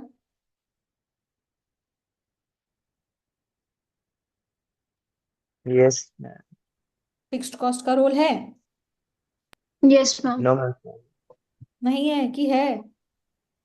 हम डिफरेंशिएट करने में तो वो मैम बिकॉज जो एमसी होता है वो हमारा टोटल कॉस्ट से निकलता है, टीसी से, और मैम टीसी को एफसी इफेक्ट करता है। तो अगर इनडायरेक्टली देखे तो फिर एमसी को इफेक्ट करेगा, नहीं एफसी इफेक्ट करता है हमारा एमसी को। ओके, ठीक है। अब मुझे ये बताओ, इस कॉस्ट फंक्शन का मार्जिनल कॉस्ट निकाल के बताओ और इस कॉस्ट फंक्शन का मार्जिनल कॉस्ट निकाल के बताओ। सी इज अ कांस्टेंट। मैम किसका? ये एक कॉस्ट फंक्शन है ये, ओके मैम। ठीक है। इसका मार्जिनल कॉस्ट निकाल के बताओ और इसका मार्जिनल कॉस्ट निकाल के बताओ। एंड मैम सी कांस्टेंट है कोई? C is a constant. Okay ma'am.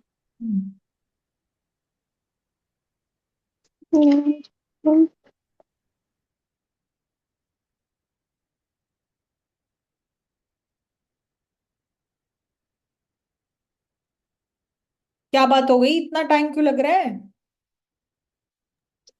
Ma'am इसका आएगा 0.1 क्यू, हाँ दोनों का 0.1 क्यू ही आएगा। हाँ, तो मेरी मर्जी, मैं सी तो कुछ भी लिख सकती हूँ। Yes ma'am. तो मैं अगर ये 10,000 की जगह 12,500 रख दूँ तो भी मेरी मार्जिनल कॉस्ट उतनी ही आएगी।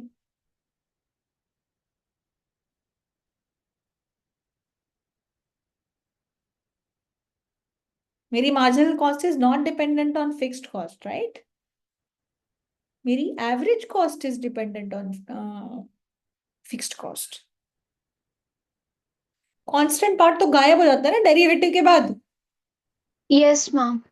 तो मेरी मार्जिनल कॉस्ट का तो कोई लेना देना नहीं है इससे। Yes ma'am.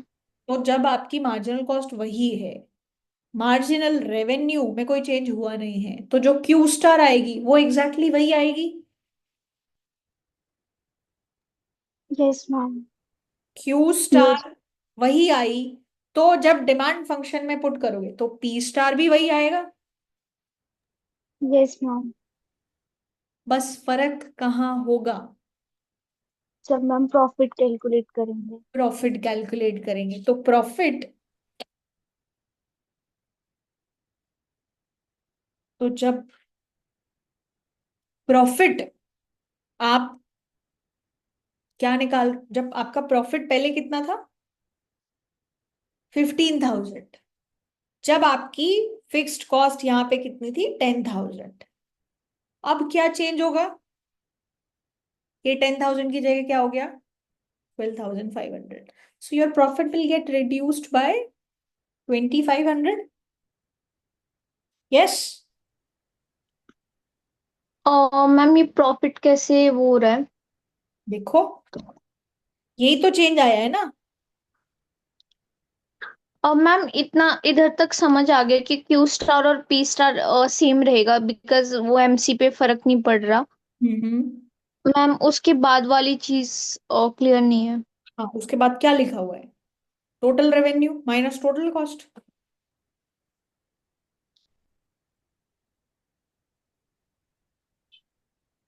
यही लिखा है ना। मैम कहाँ पर? प्रॉफिट निकाल रहे हैं ना, प्रॉफिट प्रॉफिट यहाँ। Yes ma'am.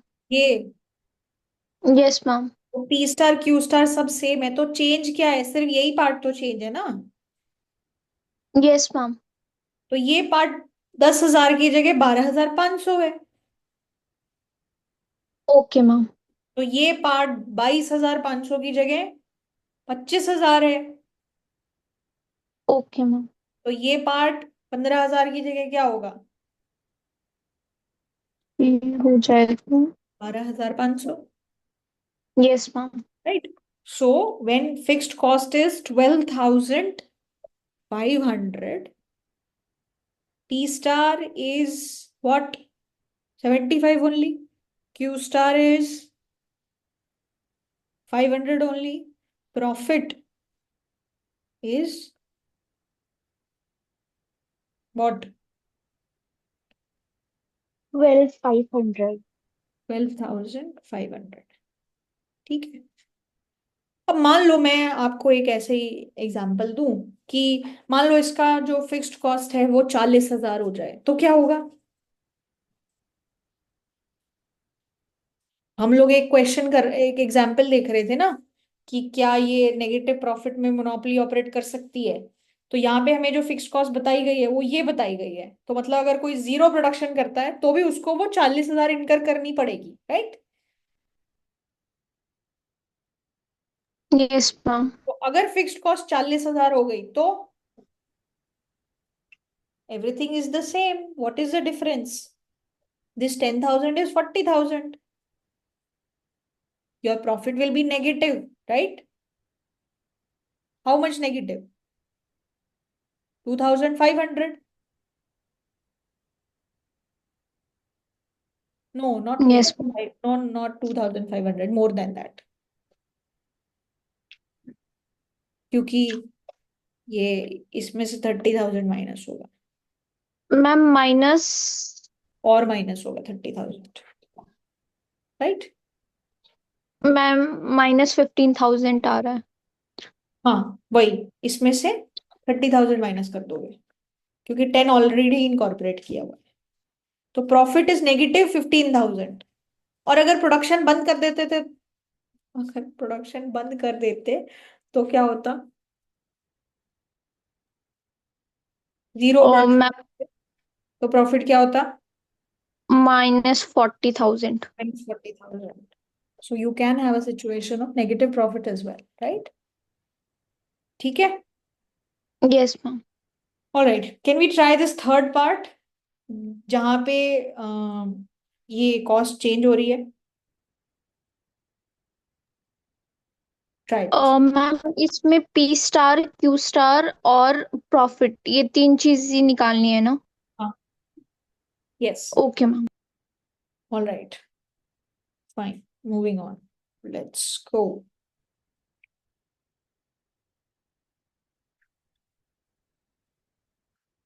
ओके, सो अब थोड़ा सा ना हम ये देखना चाहते हैं कि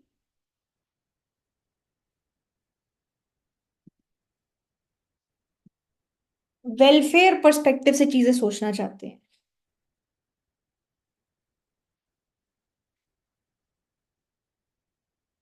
जैसे जो हमने डायग्राम बनाया था वो क्या था कि ये भाई हमारी डिमांड कर्व है, ठीक है, ये इसका कॉरेस्पॉन्डिंग हमारा मार्जिनल रेवेन्यू कर्व है, ठीक है। फिर ये मान लेते हैं हमारी marginal cost curve. Average cost curve में नहीं बनाऊंगी अभी, बिकॉज हम लोग उस चीज में इतना रिलेटेड अभी है नहीं। ये डिमांड है, ये मार्जिनल रेवेन्यू है, ठीक है, और ये हमारे इधर प्राइसेस होंगे और ये हमारी क्वांटिटी होगी। तो देखो,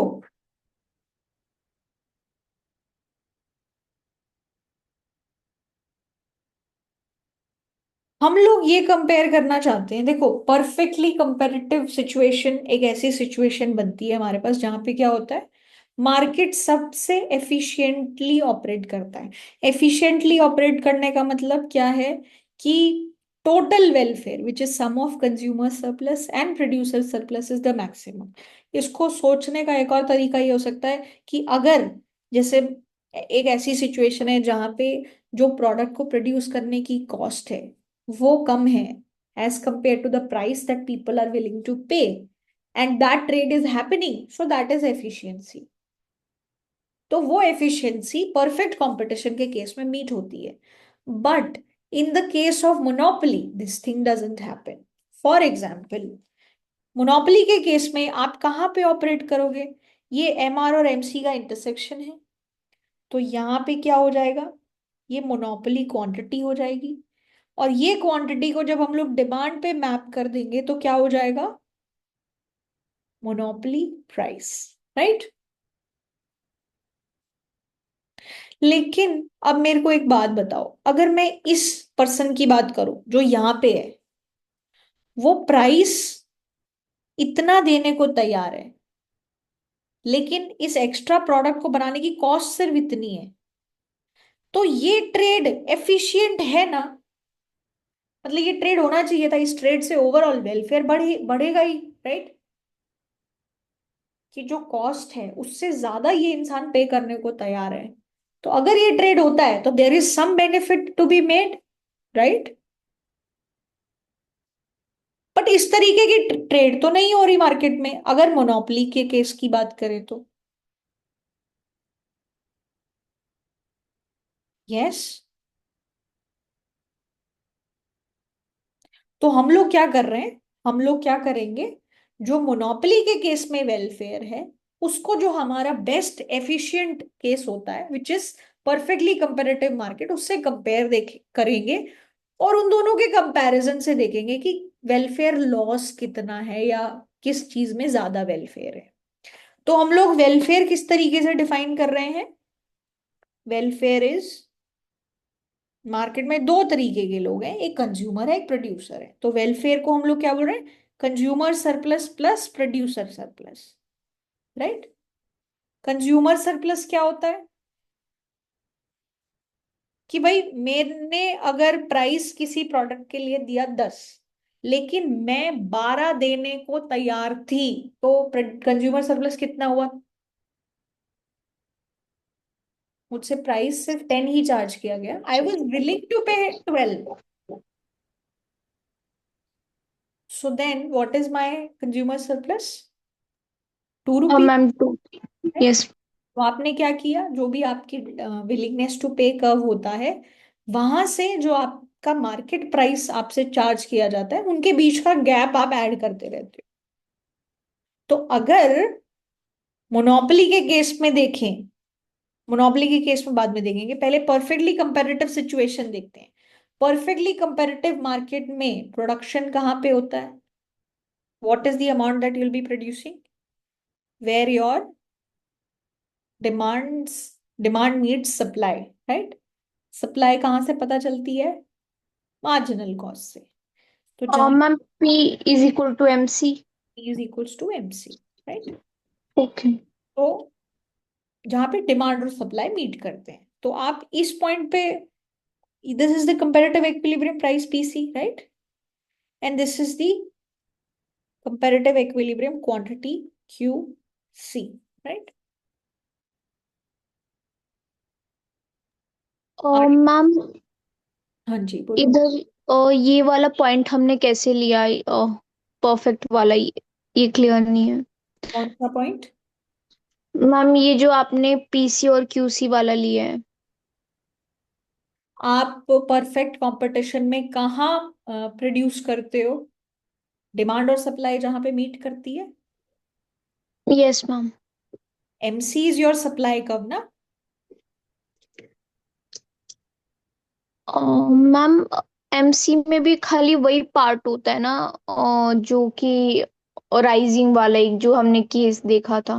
जी। तो मैम वो सब भी देखना पड़ेगा कि सप्लाई में खाली जो राइजिंग वाला और वो जहाँ पे P is equal to MC है वो जाएगा, वो दिस सारा इज ड्रॉ करके। This is rising part only ना? Yes ma'am. This is rising part only. Yes ma'am. And वो सब, see that will complicate our analysis. वो मान लो कि ये सब हो रहा है, okay ma'am. If that is happening then this is the situation, okay ma'am. Right? Yes.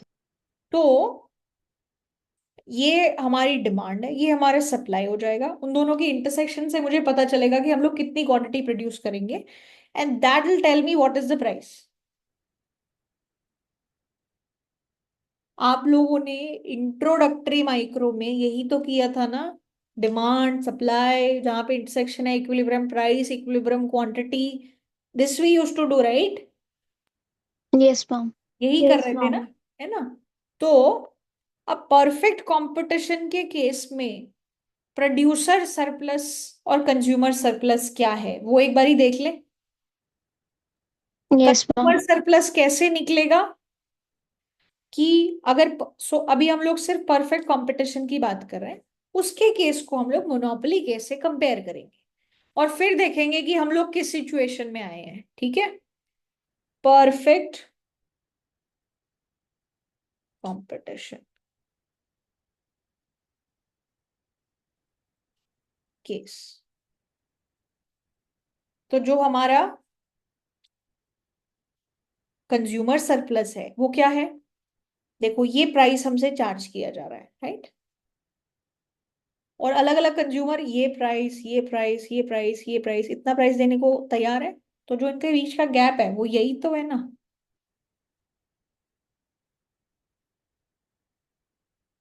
Yes ma'am. Right? तो परफेक्ट कंपटीशन के केस में जो कंज्यूमर सरप्लस है वो ये वाला एरिया है, राइट? यस।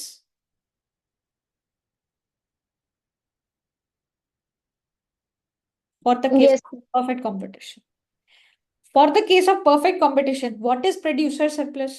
प्रोड्यूसर सरप्लस कैसे निकालते हैं? मैम सप्लाई कर्व और जो प्राइस है उसके जो बीच का रेक्टेंगल है वो उसके बीच निकालते का थे। जो एरिया होता है वो, यस मैम। राइट? एक तरीके से और कैसे समझ सकते हो कि किसी भी चीज को प्रोड्यूस करने के लिए आपको कितना खर्चा लगा और आपको कितने पैसे मिले, उनका गैप। तो हर यूनिट को प्रोड्यूस करने का जो खर्चा है वो मार्जिनल कॉस्ट का भी बता रहा है, राइट? यस। यस। तो ये जो गैप है, ये वाला गैप, ये क्या है? Producer surplus,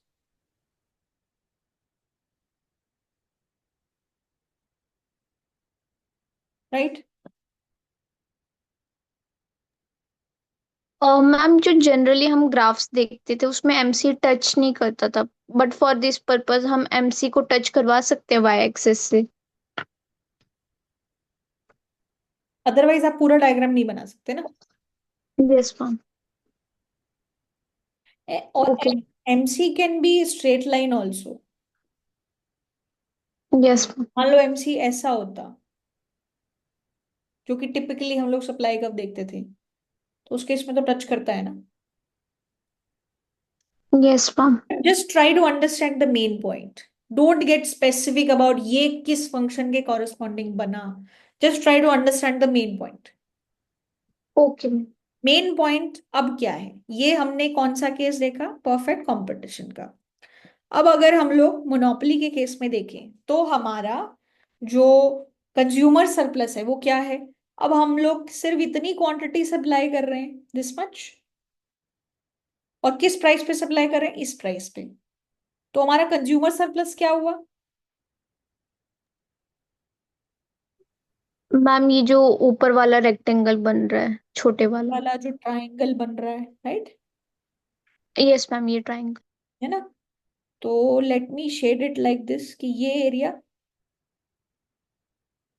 this is my consumer surplus, and what is my producer surplus.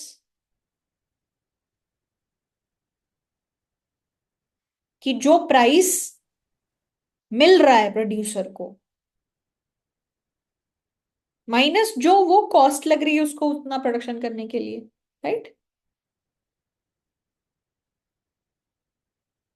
Yes,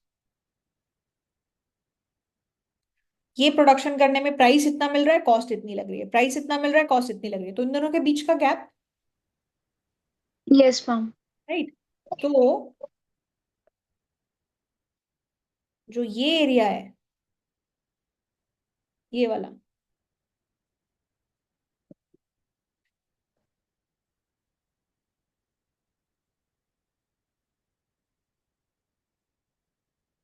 ये जो एरिया है, ये हमारा प्रोड्यूसर सरप्लस हो गया इन the case of monopoly.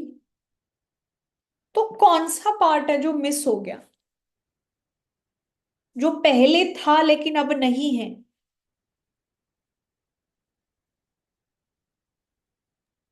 Ma'am जो ये साइड वाले जो छोटे ट्रायंगल्स हैं।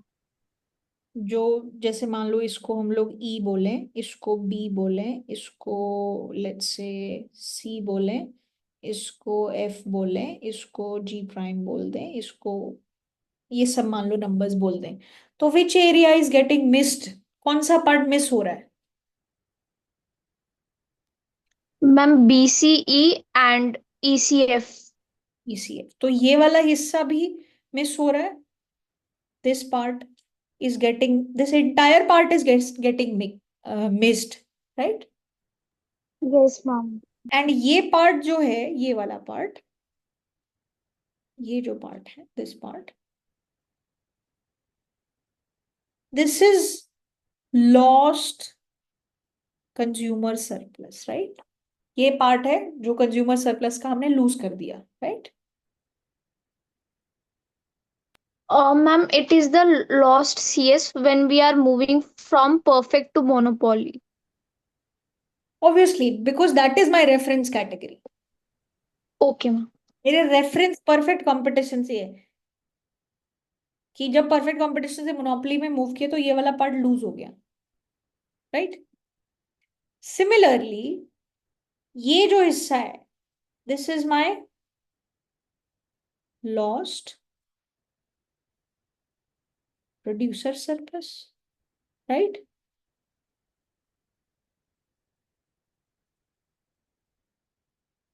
यस और no.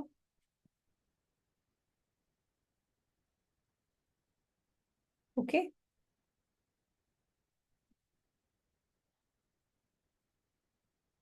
Are we fine with this. Yes ma'am. तो just for your reference, I would again like to erase all the random things and I'll just try to keep whatever is relevant for monopoly case. तो monopoly के case में producer surplus इतना हो जाता है, consumer surplus इतना हो जाता है, एंड ये पार्ट जो है, ये पूरा ये वाला पार्ट, ये आप लूज कर देते हो। This one you have lost from consumer surplus. This one you have lost from producer surplus. Fine. Ma'am जैसे ऐसे एग्जाम में आता है तो शेड करने में बहुत कंफ्यूजिंग हो जाता है, तो खाली नीचे लिख सकते हैं ये छोटे छोटे पार्ट्स में बना के, for example PMPC and You can, CB plus और ये होता है। yes, okay ma'am. you can do that. अब देखो, पहले मोनोपोली के केस में कंज्यूमर सरप्लस इतना था, परफेक्ट कंपटीशन के केस में कंज्यूमर सरप्लस इतना था, लेकिन लूज सिर्फ इतना हुआ है। क्यों? What happened to this?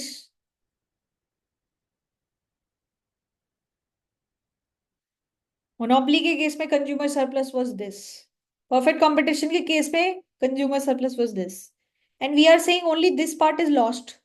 What happened to this part?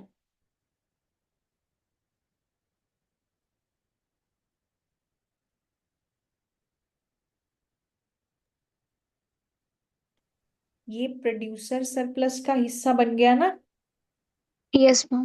Which is also a part of my welfare, yes ma'am. Right? तो ये जो हिस्सा है, ये वाला, दिस पार्ट, ये हिस्से को क्या हुआ? This part is transfer from consumers to firms, right? ठीक है. मैम ये वाली चीज समझ में नहीं आई, transfer from consumers to firms कैसे हुआ ये? परफेक्ट कंपटीशन में कंज्यूमर सरप्लस ये था, यस मैम। मोनोपोली में कंज्यूमर सरप्लस इतना हुआ, यस मैम। लूज सिर्फ इतना हुआ है हमारा कंज्यूमर सरप्लस. Yes ma'am. तो ये पार्ट कहीं तो गया होगा ना. पहले हमारा प्रोड्यूसर सरप्लस ये था, अब हमारा यस। प्रोड्यूसर सरप्लस कितना है? ये. Yes ma'am. तो ये लॉस हो गया, ये गेन हो गया. Yes ma'am. और ये गेन कहाँ से आया है? कंज्यूमर सरप्लस से ना. ये पहले कंज्यूमर सरप्लस का हिस्सा हुआ करता था ना. ओके मैम, क्लियर है। तो अब ये कंज्यूमर सरप्लस नहीं, प्रोड्यूसर सरप्लस का हिस्सा है. मैम ट्रांसफर जब हम परफेक्ट से मूव करते हैं उस केस में हो रहा है ये? That is my reference category. Everything is with reference to perfect competition. Okay ma'am. Perfect competition मेरा reference category है, हम उससे ही compare कर रहे हैं. Okay ma'am. There is maximum welfare in case of perfect competition. Everything is being compared from there. Okay और ma'am. ये जो लॉस है, ये जो पूरा लॉस हुआ है आपका, loss in consumer surplus and loss in producer surplus, the total loss that you have incurred, इसको बोलते हैं dead weight loss. This entire part is called dead weight loss. ठीक है. So if there is some dead weight loss, that just means that monopoly equilibrium, they are not optimal. ठीक है. मतलब it is possible to increase the welfare of people. ठीक है.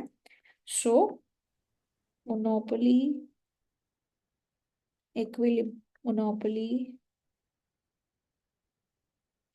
equilibrium are not optimal. ठीक है. Technically मुझे लिखना चाहिए Pareto optimal, but right now you don't know what is Pareto optimal, so just remember it's not Pareto optimal. I will, in the second unit we will talk about what is Pareto optimality, but you understand the point कि optimality नहीं है, इसका मतलब क्या है कि और welfare increase किया जा सकता था, but you are not doing that. ठीक है. मैम वेलफेयर ऑफ कंज्यूमर और producer? Overall welfare. when you talk about welfare you are not looking at who is it जिसका आप वेलफेयर इंक्रीज कर रहे हो. मैम डेड वेट लॉस दोनों CS plus lost PS से बनता है ना? Yes, the total okay loss ma'am. that you have incurred, whether it is loss in consumer surplus or it is loss in producer surplus, total is deadweight loss. This entire thing. ठीक है। Yes ma'am ये जो date weight loss वाला concept है ये first sem में भी था ना? जी बिल्कुल, फर्स्ट सेम भी था। Okay ma'am. हाँ, okay, all right. Okay, guys, so that's all for today. Let's pause here and we'll continue this Monopoly discussion in the next class. And yeah, okay. All right. Thank you. Thank you ma'am.